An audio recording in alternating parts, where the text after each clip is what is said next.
ముత్సనాయకమని ఆయన ఒక ఆయన ఉండేటోడు. ఆయన పెంటి కోసలకు పోయేవాడు, మార్మల్స్ పొందివాడే కానీ వాక్యం కొరకు పెంటి కోసలకు పోయేవాడు. ఒకసారి ఎవరో చెప్పినారు, అయా ఆడ బక్సింగ్ గారిని ఒక ఆయన సిక్ జెంట్మెన్, సిక్కు యేసు ప్రభువుని నమ్ముకున్నాడు, ఆయన భలే వాక్యం చెప్తాడు, నువ్వు అక్కడ పోయి వినరాదంటే ఆయన ఒకరోజు వచ్చినాడు. థర్స్డే బైబిల్ స్టడీకి వచ్చి కూర్చున్నాడు ఒక మూల. మీటింగ్ అయిపోయిన తర్వాత బక్సింగ్ గారు పులిపీట్ మీద నుంచి డైరెక్ట్గా ఆయన దగ్గరికి పోయినాడు.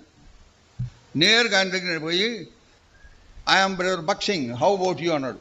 నా పేరు బక్సింగ్, మీరు ఎవరండి అన్నాడు.